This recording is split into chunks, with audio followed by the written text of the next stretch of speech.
Okay, so I think with that, we're going to go ahead and get started. Welcome everybody to the April Educators Call. This is Educators Call number 53, actually. And I am very excited to have with us Meredith Melendez and Leah Cook. And together over the next hour, they are going to talk a little bit about an overview of on-farm readiness review and FSMA produce safety rule inspections results. Or inspection findings, particularly in the Northeast. And I am very excited for some of the discussion I think that we're going to have. And I'm going to keep the beginning short because I know they have quite a lot to talk about. And so with that, I'm going to jump right into some of the introductions or the instructions for today.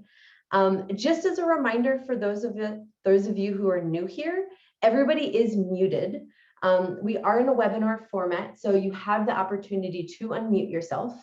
And then there is also going to be the chat box and a Q&A. But this time, because we have quite a lot of information to discuss, I'm going to ask you to hold your questions and discussions until the end of the meeting. So what we're going to do is I do encourage you to, if you have questions, ask them in the Q&A or the chat box. And just know that we're trying to save plenty of time at the end to have a discussion on what we're talking about. We're aiming for about 20 minutes. So we're going to have plenty of time to discuss the questions and ask Leah and Meredith any questions that you guys have. This session is going to be recorded and the presentation will be shared via our PSA Educators Call listserv at the end of the call. And jumping right into the presenter bios, I wanted to mention that Meredith has been an agricultural extension agent with Rutgers Cooperative Extension since 2010. She began working on produce safety for New Jersey farms in 2012 and joined the on-farm readiness review development team in 2017. So she joined, I think, right at the beginning. She coordinates the post-farm visit surveys for the team and reports on state, regional, and national results. As an agricultural agent, she most typically works with diversified farming operations, including agritourism, direct market, and organic certified farms. So Meredith today is primarily going to be talking about on-farm readiness review survey results. And then we also have Leah Cook on the line. She is the Food Inspection Supervisor for the Maine Department of Agriculture, Conservation, and Forestry. And her team does USDA GAP audits, commodity crop inspections, and implements the produce safety rule in Maine. Leah grew up on a farm and has worn many different hats in Maine's food system before joining the Department of Agriculture. And Leah today is primarily going to talk about what she's seen and what she's heard in FSMA produce safety rule inspections in the Northeast. So with that, I'm going to actually turn this over to Meredith and Leah to present. Great, thank you. Give me just a second to switch over here.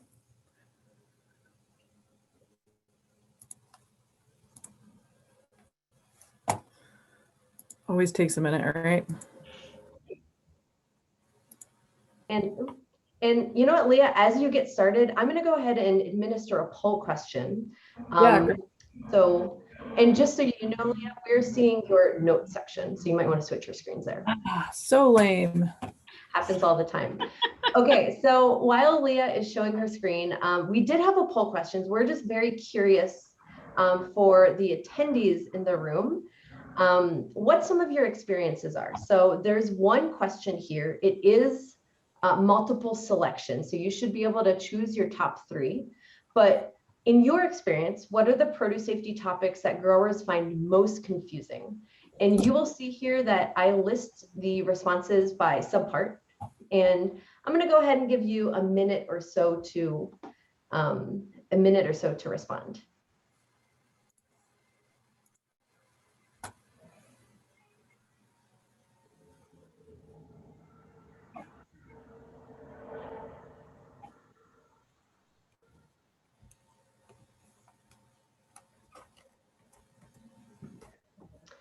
Always interesting from my end because I can see all the responses change as people change their minds.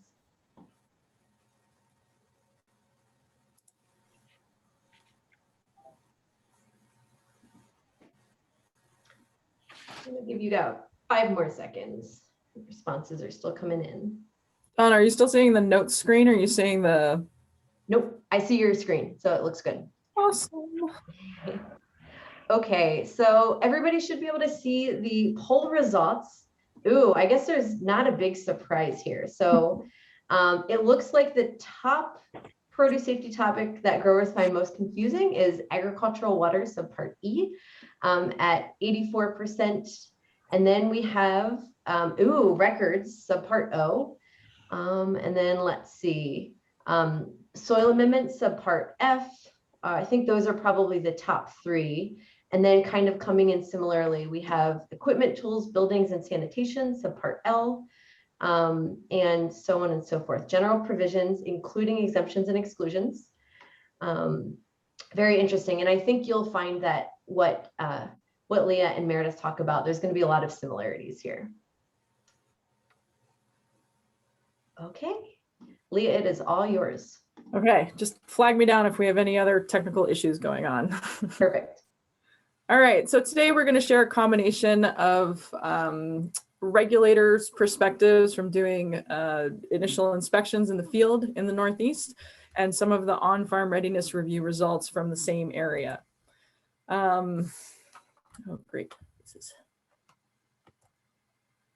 All right, so in preparation for our regional gathering at NECAFS, the Northeast state regulators canvassed ourselves informally with 3 questions to try and pull together what have we learned from doing inspections, because there's a whole body of knowledge that we're gaining through doing that we didn't have prior to the last year or two.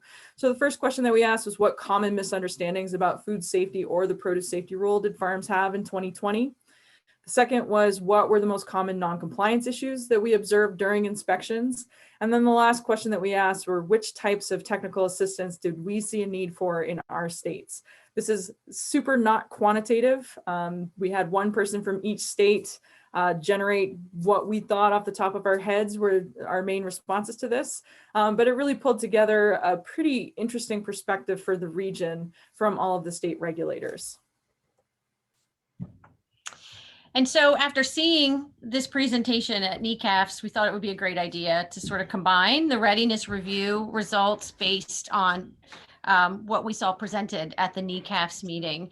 And so for those of you that are new, the on-farm readiness review is something that was created by NASDA, the FDA, individual states, extension, and the USDA. And so the goal was to have this educate before you regulate ability within the states to assess the farm's readiness for an inspection. And so this is a confidential process. It's free. The farms have to request it. And at the end of each of the readiness reviews, the state can input answers into an online survey. It's anonymous, so we don't know which farm the answers go to, but it really gives us an idea of how ready are farms in individual states, in regions, nationally, and because of the questions we ask in this survey. So we ask about acreage, the produce sales range of the farm, total food sales. We focus on which of the walk around questions, right? So it's a series of questions that serve as prompts to facilitate a discussion about the practices of the farm as they relate to the rule. And so we could figure out which of those were used. And then the team has the ability to identify the top 3 sections, which of those walk around questions was there the most conversation about, where there was needs for improvement to come into compliance with the rule. And so that gives us not only the idea of how ready is a farm, but informs us about educational needs and overall needs of farms in terms of the FSMA produce safety rule. Go to the next slide. Yep. So what we did with our regulator responses is we went through and we did a little bit of synthesis of what we all generated. And then we put together what are the top 5 issues, the most common issues that we ran into for each of those questions. On this slide, we've pulled out as a highlight some of the non-compliance issues. So these are during an inspection, things that we have found that are not in compliance with the rule, that are significant enough for us to pay attention to. There's always discussion items that are things to talk about and to think about, but they don't necessarily elevate to the level of like, no, you need to actually do something about this. So this is one part of our lineup. The red cells are the top 5 issues. Water is in blue because the way that the produce safety rule is being implemented varies quite a bit from state to state. So some states have adopted it as their own rule. They have adopted it by reference. Some states are under FDA authority, and all of that affects what is actually needs to be in compliance at that point. So for many of our states like Maine, we're under FDA authority. Subpart E is delayed and we can't do compliance inspections for that subpart yet. Other states may vary on that. So that's why we kind of flag that as a bit of an asterisk. So what I did with the information that she pulled together was just to see, was there symmetry within the readiness review survey responses? And so the red underneath those OFRR results, compliance issues, those would signify the top 5 areas, right? So that's where how states or individuals doing the readiness review survey marked those areas overall. And whereas the yellow is more those secondary issues. So I see a lot of parallel, right? So with that cleaning and sanitizing, we saw that as dominant in the comments for the post-harvest walk-around questions that were asked. And then in pre-harvest sanitation, this was marked off as the number 2 priority within that area. Record keeping, which we've talked about before, was dominant across all the sections that record keeping was asked as a walk-around question. And we'll talk more about that as we go on through the slides. But so basically, this shows a lot of the things that inspectors are talking about as needs in order to become, compliant with the rule. We're seeing that also with the readiness review surveys. And so just to note too, not all of the issues that the inspectors are talking about within their own survey pop up as exact questions that were asked during the readiness review. So when you see, if I mark something as comments, it means that other box was used during the readiness review survey. And I was able to look at those comments to see more specific issues that people were finding when they were doing a readiness review. And we saw a lot of lineup between the conversations inspectors are having and what reviewers for the assessment were seeing also. So we could see that specifically with ag engineering and post-harvest cleaning and sanitation. So we're going to dive in a little bit more because when we look at those broad categories, a lot of times if that's all we're talking about with the wider community, then we're like, records, we have so much need with records. But then as inspectors, what we're seeing with records gets a little bit more specific. So I'm not going to spend a ton of time on this first question, but the first question we asked ourselves about what are the common misunderstandings speak to educator needs that we see as regulators. So these are things that people don't understand. They need more information about, more education about. To give you some idea of what some of these top 5 mean in reality, with the cleaning, sanitizing, and food contact surfaces, we run into confusion about what is adequate cleaning. So we look at the same thing that the farm is looking at, and we don't have the same assessment of is that cleaning adequate or not. We see lots of confusion about the differences between and the purposes of cleaning and sanitizing, as you guys all know well, as you have lots of slides and communication about that. That continues to be an area people are confused about. There's confusion about identifying which equipment and food contact surfaces need to be cleaned and or sanitized. So what are the food contact surfaces versus non-food contact surfaces? And then of all of those, what do we need to be cleaning? We see confusion about what equipment to include on sanitation logs. Oftentimes there's stuff that's missing that really should be included. And then we'll see people having questions about the frequency or what's adequate for sanitizing as well as their cleaning. We see a ton of confusion about audits versus the produce safety rule. This is something that no matter where you are in the US, it's worth getting an idea of what's going on in your state because states vary quite a bit in how they do the market access. Some states do a one-stop shop where you can have your produce safety rule inspection combined with your market access audit. Some states keep it very separate. And so that contributes to some of the confusion. So people have confusion about do they get to choose what's included in an inspection like you do with an audit? If there are records that they're doing for their audit, they've harmonized and made compatible with the subpart O requirements, but they're not including all of their covered produce. There's a lot of confusion about how these overlap or not. I won't get too into the weeds on that, but there's so much more we could talk about there. As you guys responded to in the poll, we still have lots of confusion about what the produce safety rule applies to. Does it affect my farm? Does it only affect fresh produce? Does it include only crops that I grow myself or stuff that I buy in from other places? How are the sales calculated? Is it total food sales that's the percentage used for the qualified end users, or is it produce sales? So there continues to be a lot of confusion just about the basics of who is covered and who is not by the produce safety rule. With the record keeping, it's a theme that you guys see. It's a theme that we see throughout. You're going to see this come up again. But in places where people are confused, we see people not understanding the purpose of a supervisor review. That's like a food safety fundamental. It's not just to check off the box to satisfy us as the boogeyman. Like there's a reason for having a supervisor review. Sometimes that's confused. Sometimes folks don't understand which records are required, or people just don't know how to go about the record keeping at all. And then we also see a little bit of people wanting to show us pesticide application logs when we don't really need to see that for the produce safety rule, but we're there and they want to show us, and you know, they've heard a little bit about antimicrobials and sanitizers needing to be on your pesticide log. So it comes up even though it's out of scope for us as inspectors. And then the last common misunderstanding we run into has to do with hand washing. So we as regulators often run into sometimes confusion about when people need to wash their hands actually near the field, as opposed to when you're closer to like your actual hard structures where you would have that hand washing. We see a lot of missing instances when people need to wash their hands. So they may be connecting the dots in training, but then doing the same thing in the field that they've been trained on and then not actually washing their hands. With COVID, we see some of that substituting sanitizers for hand washing. And we see some confusion about hand washing stations, like when we need to supply them in the field and what adequate proximity is there. So some of our purpose in bringing this together as regulators to our regional gathering was to give some education takeaways for our whole food safety community to talk about. And so for us, what we identified from the misunderstandings as regulators is one of the biggest needs that we see for technical assistance is for sanitation.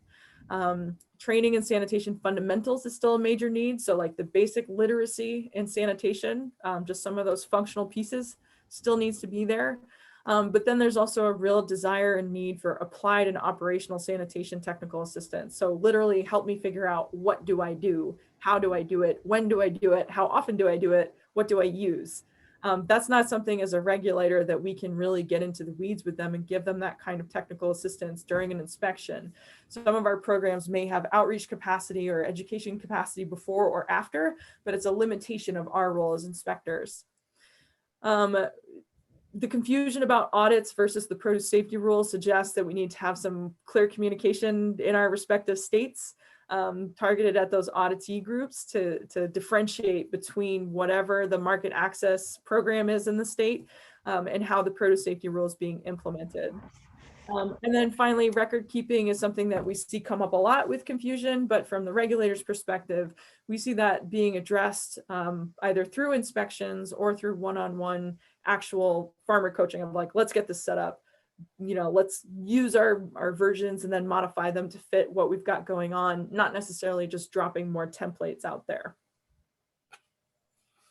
Yeah, and I think speaking to the records specifically, during a readiness review, we're not looking at those records, right? We're asking them, do you keep records for this or that? But it's not a review of what they're doing. And so it makes sense too, right? They're learning about the records during the training maybe, and then they're not getting a nitty-gritty analysis of that until they're having that inspection. So it makes sense. And so my vantage point with the readiness review survey results is more being in the mind, trying to put myself in the shoes of the people that were doing the review of the farm. And again, I'm looking at the comments within that survey. And so my vantage point is seeing, you know, maybe some misunderstandings or lack of understanding about the rule based on the comments that are put in by the review team. And so because I'm not at the farm and I don't have all the details about what these comments really mean, right? we're kind of looking at this listing of common comments here as an opportunity to, where should we really be asking lots of questions while we're at the farm, so we have a better understanding of what it is that we're looking at. And so some of the comments that we see repeated in the survey as records for cleaning. Now maybe the person that was doing the review meant also for sanitizing, but just because it was left as just cleaning, right? This stood out because the rule continually refers to cleaning and sanitizing for the record keeping. There are lots of comments about during the harvest process that containers are contacting the ground. And so that can mean lots of things, right? They could be contacting the, depends on what the container is, the construction of the container. Are they placing it on plants? Is it really in direct contact with the ground? And so just lots of questions to ask there, and certainly being there and seeing it happen would lend a lot to being able to understand what the comment means. Lack of sanitizer use in post-harvest water is another comment that comes up. And so it's not telling us much in terms of, is it single-use water or is it dump tank water where there's submersion, and being able to keep it appropriate for use is it sort of impossible without a sanitizer being used. Foam donuts also pop up in the comments a lot. And so sometimes seeing that marked down as an inappropriate food contact surface. And so this is an area, right, where Leah and I were talking earlier about how there's a lot of discussion going on about all of these things really.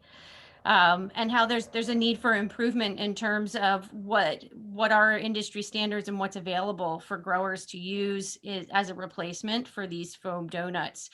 And also as a note to know that, in the guidance about the rule, there is some specific information about foam donuts and what would be appropriate use of them. And so I know it's hard to keep up with all of these things, and I'm living this a lot and talking about it a lot, and it's a big rule, and there's so many things that are considered that gray area, and needs for improvement from allied industries in terms of supporting our growers with appropriate things. So it's something I think we're going to continue talking about. Post-harvest water temperature monitoring also pops up. So we don't know what commodities they're talking about in these situations. And so just hoping that the reviewers had a better understanding of water temperature monitoring and where that would be necessary. And then we see that audit language creeping into the comments. So here specifically with SOPs, right? There's nothing in the rule that requires an SOP. Really helpful to have SOPs, but it really is about asking questions about what is the process that different activities, how those different activities are done. And so, just really interesting to take a look at these comments and look for themes, and focus on what do we all as reviewers need to make sure that we're, are we capable of asking all the questions that we need to ask? Do we have enough information about the rule? And to continue all those discussions, because, right, it's important that we're all on the same page in terms of giving guidance to the growers. And as a regulator, this is a pretty juicy list, and you're going to see some of them come up in the non-compliances. Juicy, I like that. Yeah, I know, great food language. But any of the regulators who may be wearing multiple hats and on this call can share with you, like, we have had lots of live conversations about most of the topics on this list from the OFRR comments. So we can get into that a little bit later, but I want to get you to some of the other good stuff. So our second question amongst the Northeast regulators was to surface what the common non-compliance issues are that we're seeing so far. And bear in mind that the initial inspections, the first inspection that a farm gets, is educational in nature. So only egregious conditions are going to end up on the 4056 or the state equivalent for what's being issued at the end of inspection. In the second year of inspections, that's when you'll get your significant observations, which are not active adulteration going on. It's not like actively contaminated food or a condition that can lead to that, but it's still a serious food safety issue that needs to be addressed. So as we did this, most of us regulators kind of bridged the two to say, you know, what are the more significant areas that we're seeing for non-compliances, and we're not sweating the smallest stuff. So as we run through some of these, you see our good old friend record keeping comes up. But what that means to the regulators versus what you guys may be experiencing is a little bit different. So we're like ground truthing this at this point. And I think most of us could probably rattle some of this off in our sleep who've been doing inspections. So we run into farms that have no cleaning or sanitizing records at all. That's, you know, not necessarily uniform, but we run into that with some frequency. We definitely all run into cleaning and sanitizing records, not including all of the equipment, tools, or surfaces that need to be on there. So that's where, again, helping people understand what needs to be on that log and why does it need to be on that log. You know, that there's a linkage there that needs to happen. Super, super common, but not something we're excited about is, I can't tell you the number of records that are missing the name and address of the farm. Again, that's not something that we're stopping the press for, but it comes up all the time. Missing supervisor reviews comes up quite a bit on the worker training records and the sanitation records. And then sometimes we'll see some worker training record issues of maybe they're incomplete, maybe they didn't get everybody involved. As I mentioned, record keeping is not our highest priority. That's something that just going through doing inspections is going to move the needle on some of that over time. And most of us also do on-farm readiness reviews and also don't spend a ton of time on records review during the on-farm readiness review. So it's a bit natural for that to come up where it's such a detailed thing. On the cleaning, sanitizing, and cleanability of materials, that's where we run into the foam roller thing again. You know, we have materials being used as food contact surfaces that aren't cleanable, whether that's rugs being used to polish or cushion things, foam rollers that we've been told by the FDA are not considered cleanable. And then we have to ask people, well, how are you going to clean it? And then they have to tell us how they're going to clean an uncleanable material. So that's one of those tricky areas that is part of our live conversations with the FDA, but there isn't a good industry solution as yet. And so we're all kind of locked into this kind of circling pattern. We run into equipment design or condition that's not cleanable. So that may be having stuff that's rough and pitted, or the design of it itself doesn't let you open it up to get in there to actually clean it. We also see just straight up inadequate sanitation. That comes up. And something that surfaced amongst the regulators that might be interesting to you guys is that harvest knife sanitation procedures are often inadequate. Sometimes that's a conversation about the sheaths that the knives are going into. Sometimes it's not including harvest knives at all on the sanitation program. But that might be an area of emphasis as you guys are thinking about what falls under equipment. It's not just the big pieces of mechanized equipment. Sometimes it's the hand tools as well. And that came up with enough states within our Northeast regulators that it might be worth taking a look at. And then we have all kinds of things that we run into about inappropriate use, dosage, or monitoring of sanitizers. So again, the running theme there of sanitation.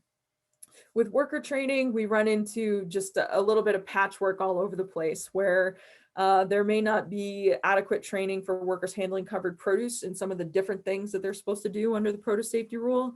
Workers may not be getting training specific to their job duties. We run into a certain amount of harvest workers not being trained to identify and then not harvest contaminated produce. A lot of times that's because we're told, well, it's common sense, like they know not to harvest stuff, like we've talked about it, but it's not part of the documented training. And then sometimes we run into incomplete training for family members or managers, workers who come later. Some places were saying they had COVID, lack of trainers due to COVID. So there's a little bit of that, like, let's get up to speed and get everybody in here and make sure that everybody's included who needs to get worker training.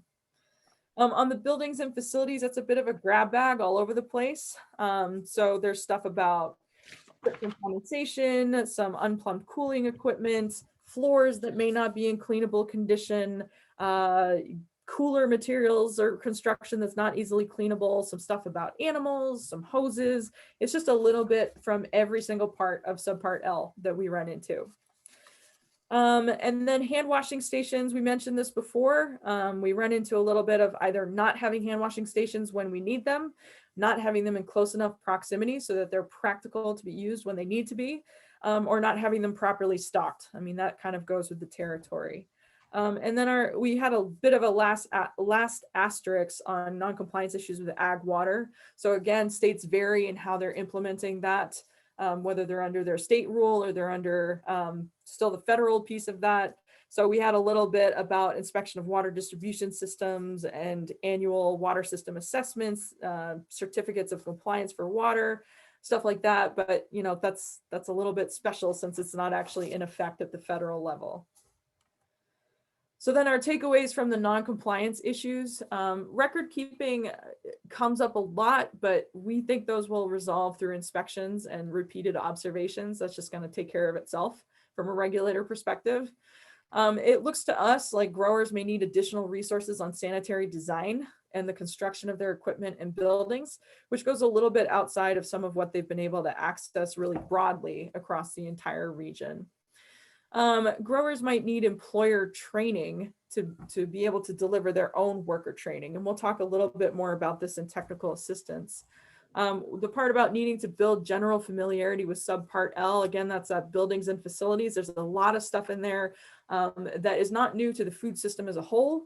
It's coming from the current good manufacturing practices, but in the farm environment, it's a little bit newer.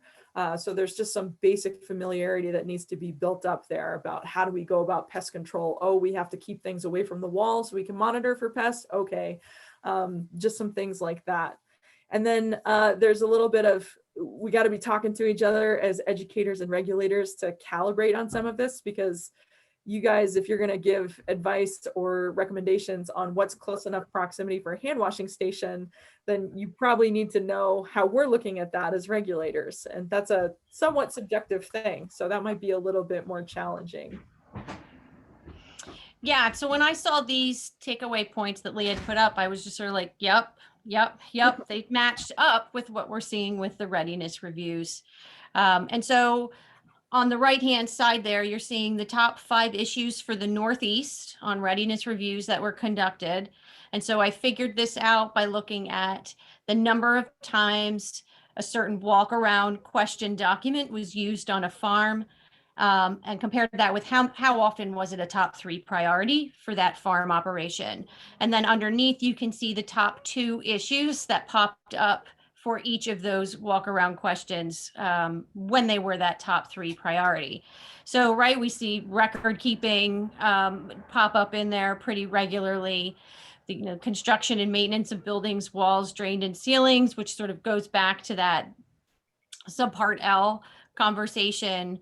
The worker health and hygiene, pre-harvest worker training. And again, thinking about the comments that are here in these sections that are specific to worker training, a lot of dialogue about insufficient training, and then a lot of dialogue about training specific to the task that the worker was doing. And then pre-harvest sanitation popped up pretty frequently, as well as that pre-harvest water with those lacking those testing results as the priority there. I did look at this for the other regions as well. And so interestingly, wildlife pops up only in the Western section as one of the top 5 priorities.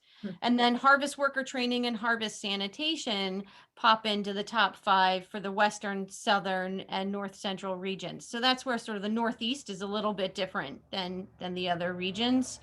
But I don't think any of that's probably very, very shocking, right? That post-harvest sanitation is number 1 across the board for all of the regions. Mm-hmm. Yeah, lots of work to be done there. And then the final question that we asked ourselves as regulators was what we saw a need for the technical assistance based on our experiences, both doing inspections, doing on-farm readiness review and outreach. Most states have an outreach program as well, trying to do education to industry, and just being immersed in a bunch of this. This did not have as many responses as the previous categories, and any assessment of technical assistance in this way is pretty subjective, so just bear that in mind as we go through this. We did have cleaning and sanitizing was like our number 1 thing that we see a need for more technical assistance on. But to break down what that actually means to regulators, there's actually a pretty specific list of things that we thought would be helpful. So the first is actually helping farms design, implement, and record routine cleaning and sanitizing activities. So help them build their program of sanitation. And again, that's not something as regulators that we can do. Doing that applied operational technical assistance to help farms as they develop SSOPs. They're not required to have SSOPs, but if they're trying to figure out what is adequate sanitation, how do I do it? What product do I use? Like I can refer them to that spreadsheet to look stuff up, but I can't tell them what product to use on their piece of equipment. And so mileage can vary in each state in terms of how they're able to get those questions answered or not. As regulators, we would love to have guidance documents for cleaning and sanitizing common equipment and surfaces that we run into on produce farms. So that might be things like wooden surfaces, as we know is an exciting one to debate, foam rollers, likewise, brush washers, maybe barrel washers, apple lines, dunk tanks. There's some of these common pieces that all of us run into in all of our states that if we had sort of a basic guidance document that was meaty enough for people to use, but simple enough to digest, that would be helpful, I think, to everyone in our entire community. And some of you I know are working on parts of that. And then focusing on cleaning and sanitizing technical assistance specifically for the packing house equipment.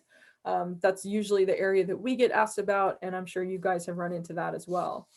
On the worker training materials, again, this is a pretty specific thing coming from the regulators. So specifically, we identified worker training aids in languages other than English that are not the common ones that are available already. Having approved training with materials for growers who don't read, write, or speak any of the approved PSA training languages, so Japanese, Chinese, Vietnamese, things like that. And then having multilingual basic food safety curriculum materials for farmers to use with their workers. So we're starting to have a decent body of multilingual materials that are explaining the produce safety rule or are the PSA curriculum, stuff like that. But what farmers are asking us for that we're hearing about is they want to have something that they can use to actually train their workers, which is a different operational focus. On the ag water, as we know, this is going to become more and more of a need in the next 5 years that we're all planning for. So we see a need for technical assistance for things like water sampling procedures, which some of you have been working on, helping farms understand the water rules and how to do calculations, knowing that this may change, of course. And then some technical assistance designing and implementing those water testing protocols, the water system inspection protocols, and their records. So basically helping a farm design their overall water system management program. And again, that's pretty applied, that's pretty operational. That's the kind of help that we're seeing a need for going forward. And then all of us were like, well, we need Subpart E finalized and released. The ag engineering is something that comes up that can be a step to the side from some of our food safety, but is aligned. So, you know, there's parts of this that are about efficiency. We're being asked about efficiency at the same time we're being asked about sanitary design. We're being asked, you know, what's the best piece of equipment to meet these needs? And again, that's something that can be a little bit outside of what we can do or what we have at our fingertips. They're looking for some on-farm drainage and gray water management. So as we start getting asked to come look at the wash house, pack house situation, a lot of times on diversified produce farms, which may be doing, you know, lots of money in produce sales, oftentimes we'll see that's draining onto the grass, or it's creating a puddle, or we've got some crushed rock that's where it's pooling or that kind of thing. But as some of these farms scale, then there starts to be more need for that gray water management. And then you see record keeping comes up again, but what that means to us as regulators for what we see a need for technical assistance is more on-farm document review and record assistance. So if a lot of us are not doing this on the on-farm readiness reviews, and then a lot of the farms who are getting on-farm readiness reviews may or may not be inspected, there isn't necessarily any other step of someone going to the farm to work with the farm through, let's take a look at what you have. Let's make sure this is compliant. Let's make sure you understand what you're doing with the records that you're keeping and it's meaningful to you. And so we see a need for more one-on-one education and operational coaching on the record keeping. And then our asterisks at the bottom there for scientific research and guided technical assistance. we're having another conversation regionally about kind of fostering and collating again, what do we see the need for compiled scientific literature or additional research on? So as regulators, we want this to be evidence-based as we are, rolling out compliance actions or doing this regulatory work. And we need access to some of these things. And, we have enough work to do that we can't also be scientists, unfortunately, but that's where you guys' strength are, hopefully some of you. And so when we get into debates about things like the foam rollers, or how do we understand the food safety risks of these dump tanks and water change schedules, things like this, or what is the actual risk of condensation in high tunnels, or whatever it may be, those are areas that we want to have the conversation so that all of us can get the information that may exist in the literature. It can be communicated clearly to growers in a way they can understand. And then, we can actually be basing our work on something that is scientific. So then as our technical assistance takeaways, I know I'm trying to speed through this so we get time to talk here. Our takeaway as inspectors is that our biggest current need is for sanitation technical assistance. The likely biggest need coming up is for ag water, as you guys identified as the most confusion for the growers. We anticipate that just increasing as those requirements come into effect. And then a big takeaway for us is that the methodology for that technical assistance really matters. That, oftentimes people say they want more templates, they want more handouts, but that's not what we see in reality. We see binders on shelves. We see people drowning under all the handouts that they're given. And so we see a need for more operational resources and more applied coaching. And so if we thought about all these things that we've run through today and asked ourselves, what does it look like to do vocational training, to do that skills development or workforce development? How would we go about that a little bit differently? And just that the worker training resources are things that workers want to be able to, farmers want to be able to deliver trainings to their workers, not just information for them as people managing a farm in another language. Yeah, so for this one, I went back into the comments because I was like, where were sort of these calls for help that we could say, all right, this looks like a technical assistance need area. And so basically everything that I came up with lines up in some way with what you've got on there. So that how to with post-harvest sanitation, what does that look like? And I think growers are looking too for visuals on that rather than just like written directions, I guess. And we're seeing more and more of this specifically with the post-harvest sanitation and the ag engineering popping up on, I know a whole bunch went up last week on the NECAF's clearinghouse, which is great. It's Chris Callahan has job security, I think, because of this. Well, more than that, but and then a lot of comments about inappropriate food contact surfaces that are finding their way. Mainly that those are popping up in the packing house. So, cardboard, occasionally carpets popping up in the comments. And then just, welds that were really rough and other things. Lots of comments too about how to conduct a water system inspection. And a lot, I could speak just for the readiness reviews that I participated in. In many cases, it's sort of happening anyway. Just the farmers aren't calling them water system inspections, and maybe they're not thinking about it as food safety. So really redefining what they're doing and maybe adding on a little bit to what they're already doing. But, what does this look like for a farmer to do to get compliant with the rule? Comments also about wastewater management. And then when we get into that worker training, so just like you were talking about, a lot of comments about training that's specific to the jobs that are being done by individuals at the farm. And so going beyond, right? Lots of farms are using the Cornell video, which is a great starting point. But just through these comments, we can see that growers don't know what to do beyond that and to be compliant with the rule, to support their workers in these activities that would be compliant. And so what does that look like? And, there's work to be done there, I think, on the extension end. That would be a big technical assistance need for the growers. And then a lot of comments about, getting the workers. The workers have been trained, but maybe they're not buying into that food safety culture that's needed for a farm to be compliant with the rule. So supporting growers with how they would build that at the farm if they're having issues with it. So yeah, so a lot of parallels there when it comes to technical assistance, which is great that we're on the same page as that's what's needed. Mhm.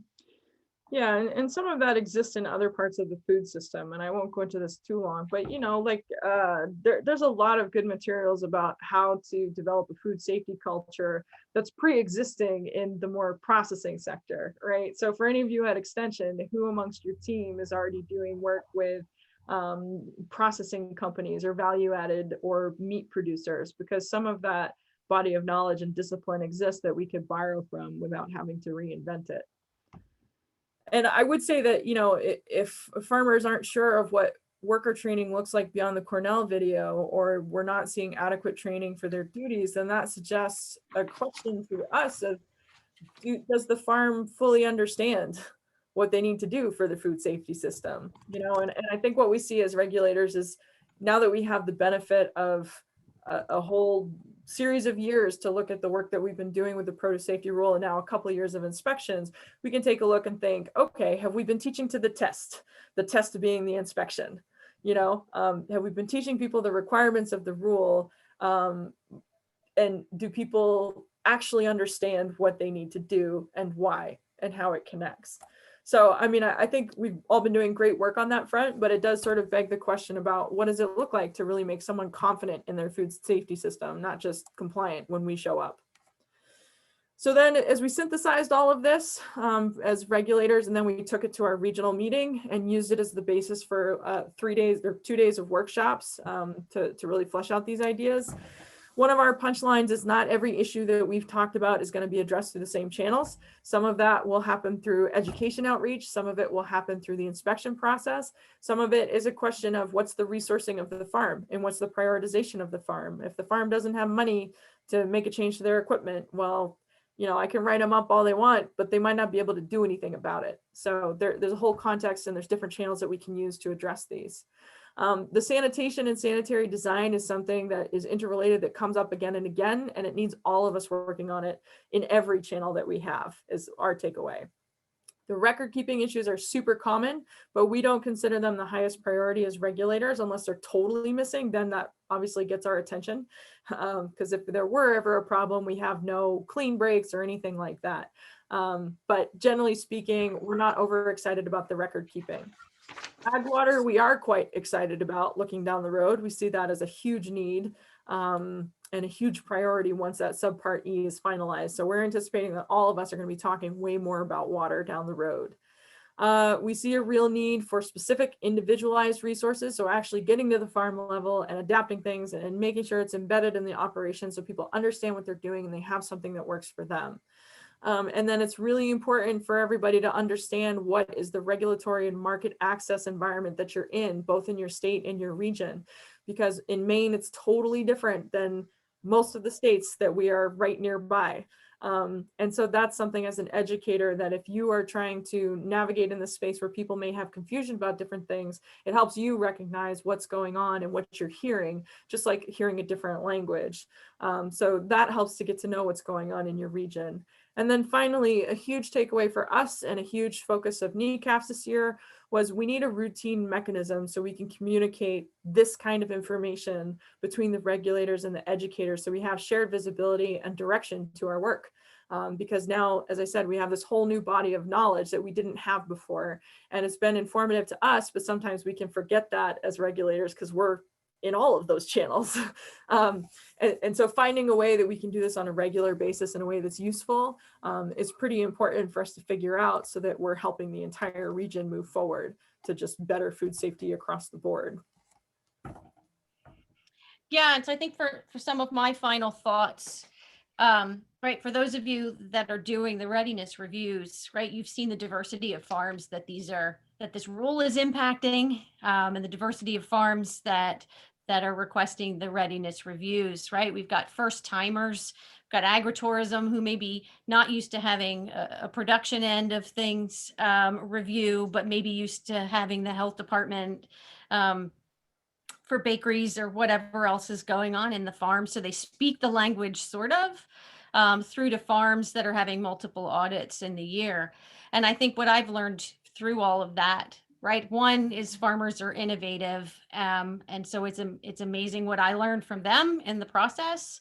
But two, just the questions that we get asked. It's just being able to look at this rule through other people's eyes is really a powerful thing. And then it doesn't matter how many audits a farm is having a year. There's always something to talk about, right? No, none of these farms are perfect because they have humans working on them. And so we just all keep learning together through this process. And so I agree about the records. I agree about the ag water. And I'm so impressed with all the technical assistance resources that are available on NECAFs. It's amazing what everybody's doing. And there's just not enough time, I think, in the day for all of us to keep up with everything.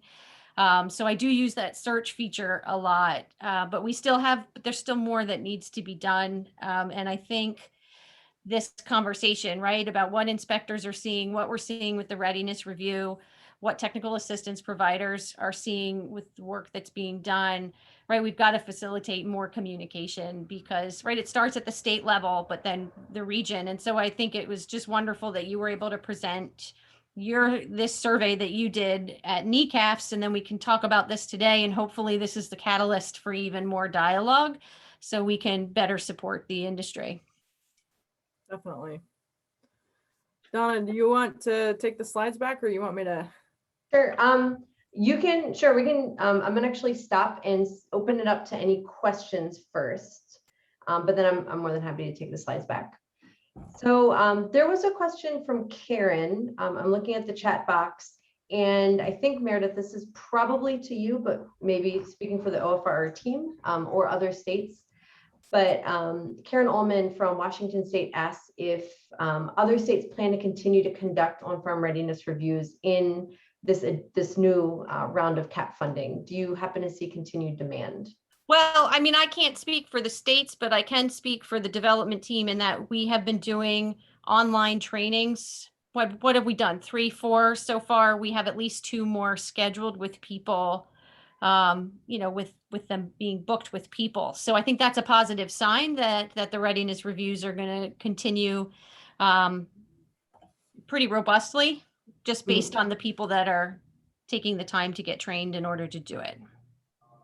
We're planning to continue them in Maine, and I think most states are. Thanks. And I'll take the moment here. If anybody has questions, feel free to put them in the chat box. If you have the capability to unmute yourself, you're welcome to. Or we've also been pretty closely monitoring the question and answer box. Sue had a question from Oregon. This is for Leah. What is an example of a compliance or enforcement action taken when a farm is putting their harvest buckets or totes on the ground, which creates a cross-contamination risks related to other food contact surfaces that the harvest containers might contact? Yeah, so it's probably important for everybody to understand that whether you are moving towards some sort of compliance or enforcement action depends on the context it's happening within. So, if we have a harvest container that's sitting on the ground, that's not like we're immediately freaking out and we're going to embargo product or things like that. It does come up as a discussion item, and I guess it would depend on what's the crop that we're handling, what are the conditions that it's being handled in, how is it being stacked and then moved. So if we have a situation where I've got a harvest container that's been resting in pooled water and there's a cull pile of dubious contamination that is connected to that puddle of water it's sitting in, and then it's getting stacked up on a truck to go to a wash house and all of this, like we have to use our systems thinking to look at that and see where is the concern. So we're trained to look at all of that and then say, so what? So we have this on the ground, so what? So most of the time, I mean, this will vary state by state, but in my state, that ends up being a conversation to say, the soil is a reservoir for pathogens. And oftentimes we have a long debate about that you know, scientifically isn't really a debate, but we also don't really have, like, I can't tell them this patch of ground has X amount of E. coli or salmonella or whatever else. So there is a little bit of judgment being used there, but we'll talk about the need to address that risk. And so a lot of times that'll be a discussion item, or it'll get recorded on a narrative report, possibly as an observation, and they'll be asked for corrective actions about it, about how they can handle that differently to prevent that. So that's not necessarily an enforcement action. An enforcement action is something that's elevated much more. And I don't think in most cases having your harvest container on the ground, unless it's resting in something that's going to be like a pretty obvious source of contamination, I don't think that's usually going to result in an enforcement action, but you'd want to ask the regulators who inspect in your state. I'm going to take a moment here and see if there's any other questions.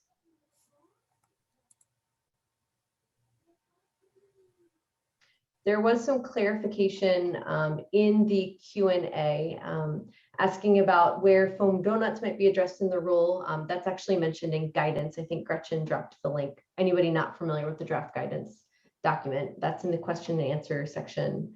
And then just a reminder that when Meredith was talking about on-farm readiness reviews, this is primarily in the Northeast because they wanted some of their discussion to align with Leah's observations from the observations she's presenting from the Northeast.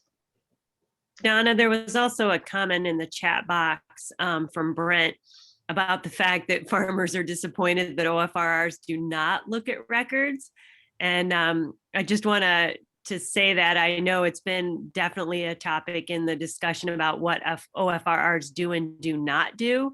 But just wanted to make a note of that since Brent had put that in the chat box. Thank you, Betsy. And I'm just sort of monitoring the question and answer. I will quickly mention, so Don Steckel mentioned in the Q&A that Phil Tocco from Michigan State University did a really nice webinar on water systems inspections, giving examples of things to talk about. Because I know personally when I present and when I've seen these slides presented in grower training courses, it's kind of like, you should do this. It's not very heavy on the examples. So I will drop this in the chat box. Apparently, Phil included the YouTube video. So I'll drop that link in the chat box. Okay. Thanks, Phil. Yeah, I should say thank you, Phil. Yeah, no, that was. Okay, so I did have another poll question. As we wrap this up, feel free to drop any additional questions in the chat or the Q&A. But when we were planning this educators call, we were very curious how you guys would find this information helpful, because this came about because I've seen on-farm readiness review and inspection findings presented in grower training courses where I thought, wow, that's a great way to prioritize that information or prioritize some of the requirements.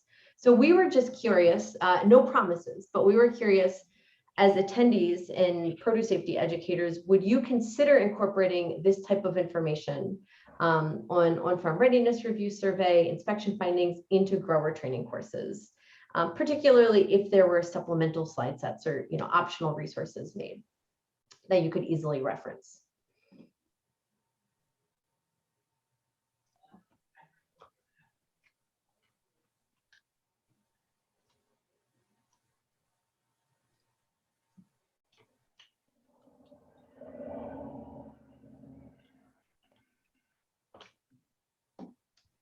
Excellent. Okay, so yeah, the results were pretty interesting. 73% of people said yes, 22% said maybe, and I know when I would be thinking about presenting this, I think time is always on my mind of how much time is this going to add to the grower training. But I do think this is really helpful in kind of prioritizing how, what information, what examples you can give during grower training courses. Excellent. Well, Leah and Meredith, thank you so much. I know I was very excited to hear this discussion. To wrap up this educators call, I have a couple of very quick slides, just updates to give you. For anybody listening in who is maybe not very familiar with on-farm readiness reviews, we did an educators call back in July of 2018 with much more basic information on the program. So if you are looking for some of that information, if you go to this educators group website and scroll down to July 2018, you will be able to find that there.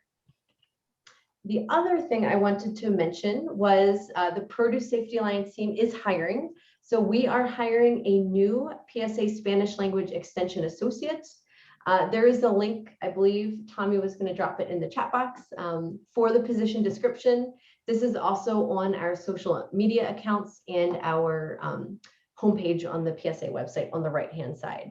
So please send this around or consider applying yourself if you are interested. Donna, can Yes. I mention here? So Absolutely. you'll notice that review of applications is going to start in mid-April. That will continue until we identify a candidate. So if you do know someone, get them to put the application in as soon as possible. We know from hiring Davis and Ricardo that it took us a while to get applicants. So anything you can do to help us, we certainly appreciate. Thank you, Betsy. Excellent. So with that, I'm going to see if there's any other questions. And if not, I just want to thank Leah and Meredith again. Thank you so much for the information. I took a lot of notes and things. I know I'm preparing for the next time I give a grower training course, and I'm definitely going to include some of these details in. So thank you again. Yeah, thanks for including it. Thanks. Have a nice afternoon, everybody. Nice to see everybody.